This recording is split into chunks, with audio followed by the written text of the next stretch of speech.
Hello, everyone. Welcome to Beth's Business Bits. Today, I wanted to talk to you about the loan approval period and possible pitfalls. Buyers who want to make their offer more appealing sometimes consider changes to the contract's loan approval period. Of the possible changes they can choose to make their offer more appealing, this one may carry the highest risk, so please pay attention. The loan approval period may be the riskiest clause to change due to all the potential issues that may pop up later. Some buyers choose to submit a cash offer, but still pay with financing, which by itself is not an issue unless the buyers ultimately don't have enough funds to close. If buyers don't close because they can't get a loan, a change to this clause means they don't have the protections included in the loan approval period. As a result, they'd be considered in default under the contract and the seller can claim the deposit. Other buyers and agents try to make the terms of the loan approval period more appealing by making and marking it's a conventional loan when it's actually FHA or VA. Or they may state they're going to finance less than they actually intend to finance. The first issue with this, if buyers truly do not intend to adhere to the terms set forth in the contract, the sellers may argue that the buyer's failure to pursue the loan as described in the legal document is a default of that contract.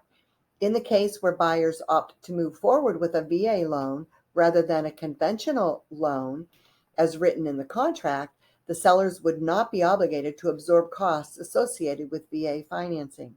Similarly, if buyers seek to finance a sum in excess of that described in the contract, those buyers would not be using good faith and due diligence to obtain the loan they agreed to obtain in the legal contract. Second, if agents know their buyers plan to do one of these things, or even worse, encourage it, they could be accused of falling short of their duties to act fairly and honestly, or of being deceptive or misleading. However, it's not always deception on the buyer's part. Often these situations occur unintentionally. For example, the buyers may fully intend to apply for a conventional loan and state this in the legal contract, only to have their lender tell them they don't qualify for a conventional loan, but they would qualify for an FHA loan instead. I've seen this happen many times. The buyers then move forward with an FHA loan, not considering the repercussions in the contract, meaning there's been no addendum or anything changing it from conventional to FHA. They just figure it'll be okay. In this case, the buyers need to get an addendum signed by the sellers that reflect the change in type of financing. Otherwise, their deposit could be at risk. Whether buyers intentionally misrepresent the terms of the loan they intend to get or unintentionally get approved for a loan that doesn't match the terms of the loan approval under the contract, the result is the same. The buyers may lose the protections of the financing contingency and ultimately their deposit. That's correct. Another tactic sometimes used, reducing the time frame for the loan approval period, also creates risk.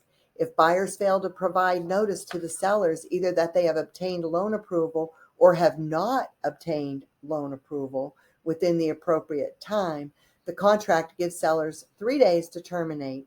In most instances, within the loan approval period, buyers should get their deposit back, but after the loan approval period, buyers do risk losing their deposit. Note that there are additional protections for a buyer's deposit after the loan approval period has ended, but in order to receive the protections of paragraph 8B, buyers need to get their loan approval and provide notice within the time frame of the loan approval period. Pay attention to this, guys. This is serious stuff. So don't be wishy-washy. Know your contracts. Take your time when you're working with your customers to go over these contracts and make sure that they totally understand it. If their loan should change, or if they go from cash and now wanting to get a loan, any of those items could affect the contract, but they need to be signed by all parties agreeing to this change. Thanks. Have a good one.